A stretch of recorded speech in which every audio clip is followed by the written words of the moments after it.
नमस्ते मित्रों, भाइयों बहनों।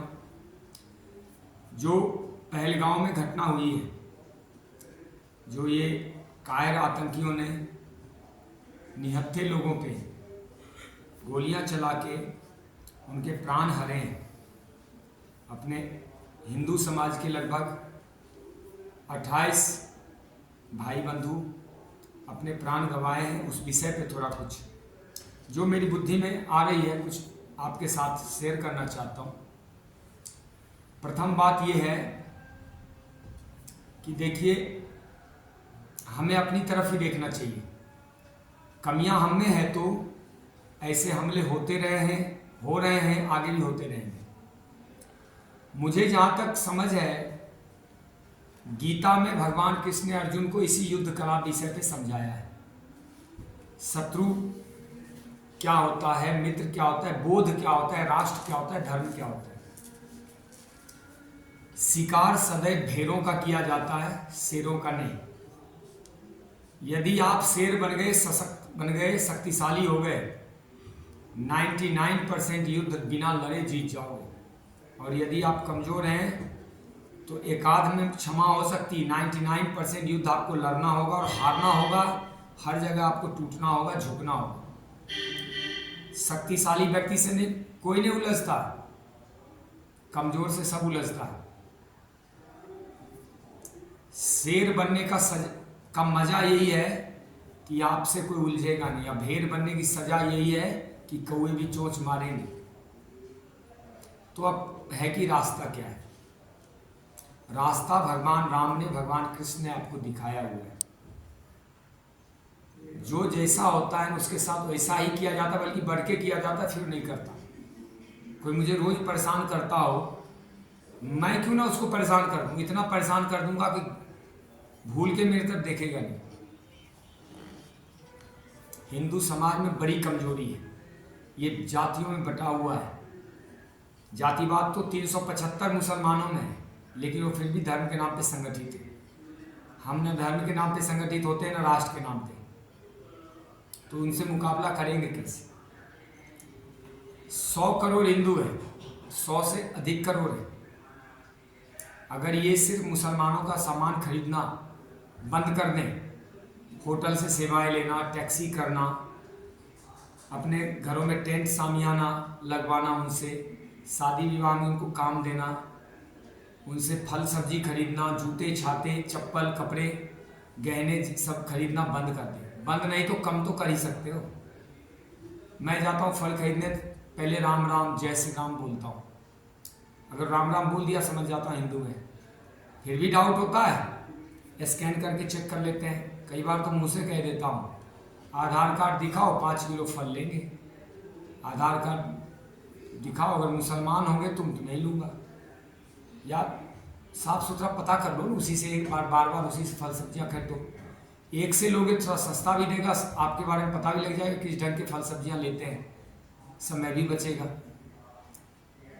तो जब राष्ट्रबोध धर्म बोध नहीं होता तो ये सब गलतियां होती हैं। फिर जहां भी जाते हैं आप, कुछ तो हथियार रखना चाहिए। ठीक है, एयरपोर्ट से गए, बाय एयर भी जाते हैं, जम्मू से बाय कार भी जाते हैं, आजकल बाय ट्रेन भी चल रहा है। एक चाकू तो रख सकते हो, 10 पत्थर तो आसपास उठा के रख सकते हो। एक बैग में 2 किलो रेत बालू तो रख सकते हो। ऐसा कुछ होता, अगर बता रहे हैं 5000 लोग थे, मुझे नहीं जानकारी है पूरी कितने लोग थे। अगर 5000 लोग हैं, 500 भी एक्टिव हो जाते, 2-2 मुट्ठी रेत उसकी आंखों में झोंक देते, उसकी गर्दन आप काट सकते थे। अगर 5000 लोग थे और वो 5 था, 50 ही गोली चलाई है उसने, अगर ऐसा है सच तो लटक जाते, एक पे 1000 पड़ते। इतने लोग मिलके 5 लोग से, ठीक है गोली चल रही थी, डर होता है, कुछ हथियार तो रखना चाहिए। पत्थर तो रख ही सकते हैं। अपनी सुरक्षा की जिम्मेदारी स्वयं भगवान राम ने भी ली थी, बन गए थे, शस्त्र नहीं छोड़े थे। आत्मरक्षा के लिए मैंने आज तक इसका इस्तेमाल नहीं किया है, लेकिन मैं भी चाकू रखता हूँ। जरूरत पड़ेगा मैं आत्मरक्षा करूँगा। कोई पुलिस प्रशासन, कोई सेना, सरकार, सुप्रीम कोर्ट उस समय बचाने नहीं आता। मरने बाद सारे ड्रामे होते हैं। अब कुछ अपनी बातें और शेयर करना चाहता हूँ जो हिंदू समाज करना चाहिए, नहीं तो हिंदू के बच्चों का भविष्य खतरे में पड़ जाएगा।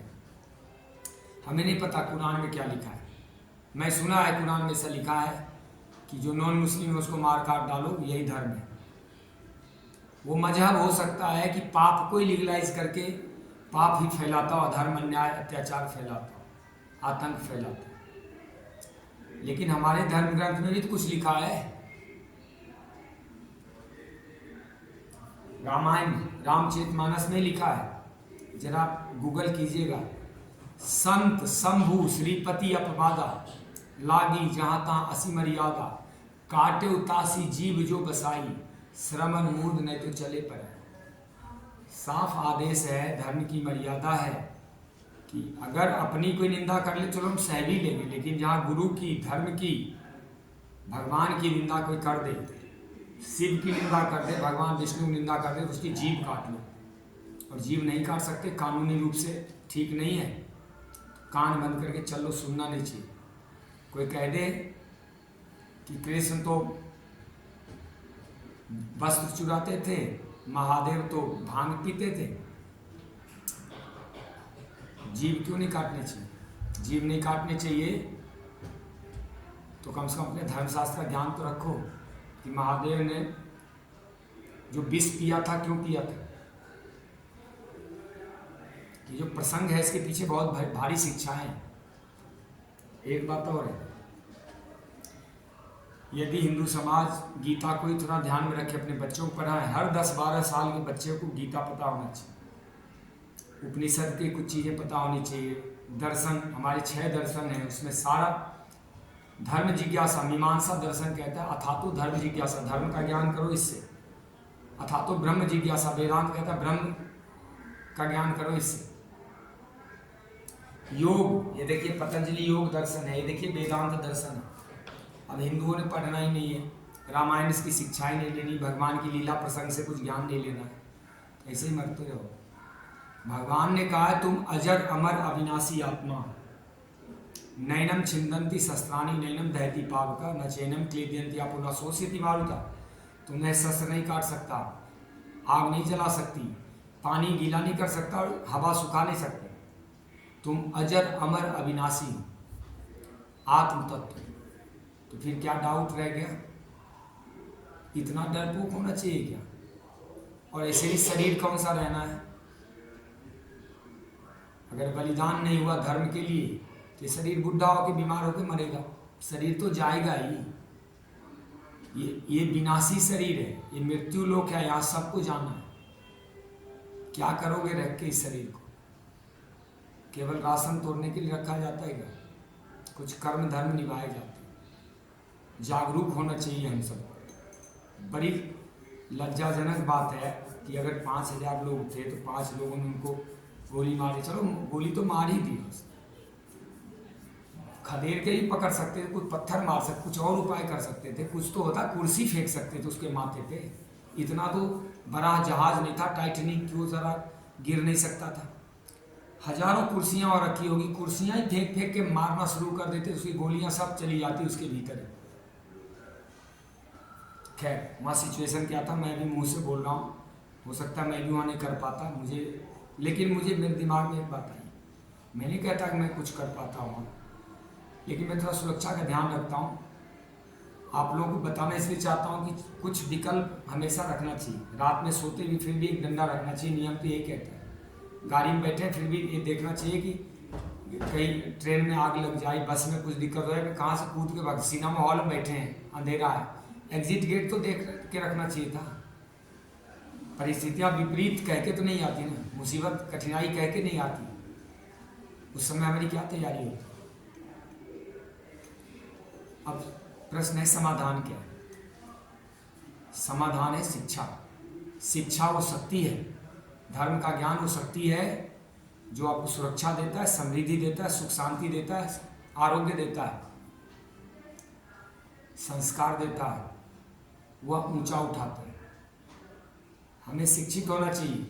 हर हिंदुओं को इन जिहादियों से सामान नहीं खरीदना चाहिए। ठीक है, हो सकता है 90% हम 10% मजबूर हैं, वहाँ से लेना ही पड़ता है। 90% फिर भी हमारे हाथ में। हम फल सब्जियाँ कपड़े जूते तो उसको देख के खरीद सकते हैं।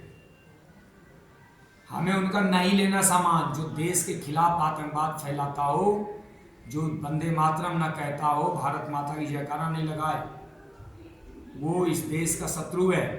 अगर मुसलमान, ईसाई, जिहादी अगर इस देश का वाकई देशभक्त होता, इस देश का हित चाहता, तो आज पाकिस्तान, अफगानिस्तान, बांग्लादेश क्यों बनता? 98% मुसलमानों ने वोट दिया था हम पाकिस्तान जाएंगे, और गांधी, नेहरू, ये सब कांग्रेस मिलके सबको यहीं रख लिया। आधे भी नहीं गए होंगे, और ऊपर से जमीन दे दिया कई लाख, बताते 40 लाख एकड़ जमीन उन्होंने हड़प रखा है, 50 लाख ले रखा है। इस्लाम में कहा जाता है कि गैर मुस्लिम का यानी हिंदुओं का कोई भी दुआ या उनकी मन मांगे पूरी नहीं होती, लेकिन उसके धन जरूर पूरी होती है, धन पे जरूर अधिकार होता है। मतलब गैर मुसलमान को इस्लाम में कुछ मांगने का अधिकार नहीं है, लेकिन धन देने का अधिकार, धन पूरा पूरा जाता है इसका। कितना बढ़िया लॉजिक है। आर्थिक बहिष्कार एक ऐसा हथियार है, खरीद बिक्री बंद करना चाहिए।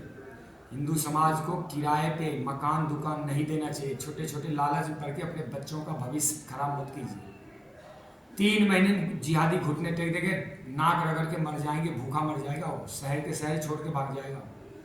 उसे हिंदू समाज ही पालता है, उसको पोसता है, उसको भोजन देता है, व्यापार देता है उसको, और उसी के बच्चों का गर्दन काटता है। उसी जिस देश का नमक खाता है उसी के छेद करता है। देश के गद्दारों का कोई जगह नहीं होता समाज में, संसार में, देश में। सनातन धर्म तो ऐसा नहीं सिखाया है। मानवता की एक सीमा होती है, कायरता नहीं होनी चाहिए। कपड़े, जूते, छत्ते, व्यवहार की चीजें अपने समाज से लीजिए। वो तो भाई भाई आपस में, हम आपस में भाई भाई नहीं है। जात पात की करिए विदाई, हिंदू हिंदू भाई भाई, हिंदू मुस्लिम कभी भाई भाई नहीं हो सकता। ये देश बटा ही था इस आधार पे कि हम एक साथ नहीं रह सकते। अब क्यों एक साथ रह रहा है? 15-17% मुसलमान थे आज़ादी के समय, मुझे जहाँ तक जानकारी है, और ज़मीन मिला था हमको 33-34%, मतलब डबल करके ले लिया ज़मीन।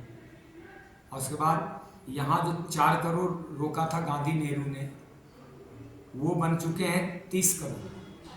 और वहाँ जो 35% थे बांग्लादेश में, 25-26% थे पाकिस्तान में, वो बन गए 1-2%। कहाँ जा रहे हैं हिंदू? और फिर भी हम उनको भाई भाई कह रहे हैं। इतना तो राष्ट्रबोध, शत्रुबोध तो होना चाहिए। उन्हीं को दुकान दे रहा है हिंदू समाज, उन्हीं से लेन देन कर रहा है, उनको व्यापार दे रहा है, उनके थूके हुए लेटरिन बाथरूम मिलाए हुए खा रहा है। सारे रेहड़ी पे मुसलमान जूस बेच रहे हैं और सारे सामान बेच रहे हैं, और थूक भी रहे हैं, वही खा भी रहे हैं। हमारा इतना भी अधिकार नहीं है कि हम साफ सुथरी उन लोगों से चीज़ें लें जिनका नाम पता हो, अगर गर्दन भी काट रहा हो। हमारे से पैसा लेता है, हमारे से बिजनेस लेता है, हमारे घर में रहता है, हमें सामान बेचता है, लेटरिन बाथरूम की, हमें गोली मारता है। त्याग, तप और बलिदान है रास्ता धर्म और देश बचाने का। हिंदू समाज आंखें खोले। हिंदू समाज के पास संतान नहीं है। 5-6 संतानें होती थी, एक देश के लिए, एक धर्म के लिए, एक पहलवान के लिए, एक माता पिता सेवा के लिए, खेती करने के लिए, मिलजुल के रहते थे। मेरा रिसर्च है, सैकड़ों लोगों में जो 8-10 भाई बहन है, 5-7 है, आज अधिकतर वो सुखी है। मैं 100% नहीं कहूँगा, लेकिन मैं 80% जरूर कहूँगा। वो सुखी है, समृद्ध है, संगठित है, वो शक्तिशाली है, समर्थ है। वो जो एक भाई वाले हैं, मैं लगभग 100 से अधिक परिवारों पर रिसर्च कर चुका हूँ। वो सारे कमज़ोर हैं। जो अपना हक, हिस्सा है, अधिकार है, वो जमीन भी नहीं देता पड़ोसी लेने को। उसको पता है एक ही है, क्या कर लेगा। न लड़ सकता है, न ये हमारे किसी और चीज़ों में मुकाबला कर सकता है। शक्ति नहीं है, सामर्थ्य नहीं। जरा विचार करो, संतान है नहीं, धन देता नहीं है हिंदू समाज देश धर्म के लिए, है ही नहीं, देगा क्यों? अपने लिए पूरा नहीं पड़ रहा। एक दान की परंपरा थी वो भी नहीं निभाते, सारा धर्म विरुद्ध आचरण है, इसलिए दिक्कत है। हिंदू समाज समय देता नहीं देश धर्म के लिए, प्रचार करेगा नहीं देश धर्म का, चोटी तिलक भी नहीं रखता, कलावा भी नहीं बांधता, जनेऊ भी धारण नहीं करता, भगवा झंडा नहीं लगाता, घर पे एक वस्त्र भी धारण नहीं करता, वोट भी नहीं देता। आज गर्मी है, मेरे को यहाँ जाना वहाँ जाना। राष्ट्र के लिए जब त्याग नहीं होगा पूरा, तो ये तो भुगतना पड़ेगा। जब अपने पसंद की सरकार ही हम नहीं चुन पाएंगे, कमजोर सरकार हो जाएगी। अगर हम 350-400 सीट देते, बताइए जनसंख्या नीति आती कि नहीं? ये बकवोट वाले ऐसे हल्ला कर सकते थे? जमीन भी लुटा हुआ है हिंदुओं का, और काट भी रहा है हिंदुओं को, हिंदुस्तान में ही रह रहा है और लड़ भी रहा है सड़कों पे। अगर हमने 400 नहीं 350 की सीट दिया होता तो इतनी कमजोरी होती सरकार में। जब राम मंदिर बना था तो 5 राज्यों में चुनाव हारा था मोदी जी, महाराष्ट्र, झारखंड, मध्य प्रदेश, छत्तीसगढ़, राजस्थान। राम मंदिर बनते ही ये चुनाव हारा था, और हारा था इसलिए सरकार डरती है कोई बड़े स्टेप लेने। समझ आ जाए, ज़्यादा नहीं, मैं कहता हूँ 1 करोड़ हिंदू हो जाए ओरिजिनल, ये देश से आतंकवाद मिट जाएगा। 1 करोड़ तो बहुत है, 50 लाख ही हो जाए ना। हिंदू मतलब क्या होता है? जिसको वेदों का ज्ञान हो। वेद का ज्ञान होगा तो मृत्यु का भय कहाँ से आएगा? मृत्यु का भय निकल गया, वेद तो निर्भय कर देता है। मैं ब्रह्म हूँ, मैं अजर अमर अविनाशी आत्मा हूँ, तो फिर शरीर का क्या भान रहा? ठीक है, शरीर रहेगा तो संसार में कर्म करेंगे, लेकिन सिर्फ शरीर ही रहेगा, बाकी और धर्म नहीं रहेगा। जिसको वेदों ज्ञान है वो है हिंदू, जिसे प्रकृति की सुरक्षा सेवा का ज्ञान है। प्रकृति हमारे माता पिता भाई बहन बाल बच्चे जैसे होते हैं, इनकी रक्षा करना। हिंदुओं ने प्रकृति भी नष्ट किया है, पेड़ पौधे तक कम हो गए, लैट्रिन बाथरूम करके पूरी गंगा भर दी, नदियों को खत्म किए जा रहे हैं, आज भी नहीं सुधर रहे। और तीसरा है पुनः जन्म में यकीन। वृत्ति का तो पुनः जन्म होगा, मोक्ष तो हिंदू धर्म में कहा गया है। अगर पुनः जन्म में यकीन है तो मोक्ष भी उसके साथ साथ पैरेलल में है। हर कर्म का दंड या फल निश्चित होता है। जब पुनः जन्म होना ही है और दंड फल भी भोगना है, तो क्यों न अच्छे कर्म किया जाए, धर्म के अनुसार आचरण किए जाए, क्यों नहीं राष्ट्र के प्रति काम किया जाए। कितने जन्म लेंगे इस देश को इसी हालत में, फिर आना पड़ेगा, फिर बचाना पड़ेगा। जिहादियों का आर्थिक बहिष्कार होना चाहिए, एक ये रास्ता है। दूसरा शिक्षा, अपने आप को शिक्षित करें, जहाँ भी जाएं सुरक्षा, अपनी सुरक्षा का ध्यान रहे कि कोई कुछ भी हो सकता है। यहाँ पे आप एक ऐसे समय में जी रहे हैं, एक ऐसे राष्ट्र में जी रहे हैं जहाँ जंगली पशु बहुत हैं। सुरक्षा तो अपने आप को करनी पड़ती। सुरक्षा होता है विद्या से, शिक्षा से। अगर हमें धर्म का बोध हो जाए, समझदारी हो जाए, तो हम देखिए काफ़ी हद तक बच सकते हैं। हम नहीं जानते कि मृत्यु निश्चित है। मैंने सुना है कि कुछ प्रकार की मृत्यु निश्चित है, कुछ जो है अपने हाथ में भी। अब किसी की मृत्यु 80 वर्ष है, उसका गर्दन काट दे उठा के, तो कहेंगे निश्चित है। वो निश्चित नहीं है। निश्चित है जो जन्म के समय तय हो गया, कुछ रोग निश्चित हो गया, कुछ मृत्यु निश्चित हो गया कि ऐसे रूप में जाना है। ये फिर भी अब मृत्यु अपना अलग विषय है, होगा तो होगा। अपना कर्म धर्म तो निभाना है। अपनी कमियों को दूर करके ही हम विजय प्राप्त कर सकते हैं इन चीज़ों पर। मत जाओ ऐसे क्षेत्र में, भूखा मरेगा कश्मीरी, वो मुसलमान जिहादी आतंकवादी सब भूखा मरेगा, समझ में आएगा। एक परिवार अगर जाता है कश्मीर घूमने, 1 लाख रुपए कम से कम खर्च करके आता है। अब बताइए, अगर 1 महीने में 1 लाख परिवार गया, कितने करोड़ दे के आया? 1 लाख नहीं 50,000 गया तो कितने करोड़ दे के आया? जिसको आप पैसा दे रहे हैं उसे वही गोली मार रहा है। मत भेजिए बच्चों को पिकनिक पे। जिस क्षेत्र में शांति सुरक्षा हो वहाँ पे जाएं। और आपको साफ सुथरा बता रहे हैं, मैं 21 वर्ष रहा हूँ सेना में, बड़े ड्रामे देखे इनके ये नहीं हो सकते भारत के। भारत के होते देश बंटता ही नहीं। ये बंटवारा ही हुआ था देश का कि हम नहीं रह सकते, मुसलमान भारतीय नहीं हो सकता, और होगा भी तो अपवाद छोड़े, अपवाद ही है वो। कुछ लोग हैं वो अपवाद हैं। आतंकवादी नहीं होता किसी देश का, वो अपने मजहब का होता है। आपको अपने धर्म का होना है, रास्ता मिल जाएगा। संगठित, कट्टर, धर्मयुक्त, राष्ट्रबोध युक्त, समाज हित को ध्यान में रखने वाला व्यक्ति जीता है और जिलाता है, देश का गौरव भी ऊंचा करता है। भगवान करें आपको शक्ति, शिक्षा, जागरूकता मिले और आप राष्ट्र धर्म के लिए शुभ और उपादेय हों। एक शिक्षित समझदार व्यक्ति देश का धन होता है, एसेट होता है। एक नासमझ व्यक्ति देश का बोझ होता है। चुनाव हमारा ही है, क्या बनना है। जय श्री राम, हर हर महादेव, वंदे मातरम।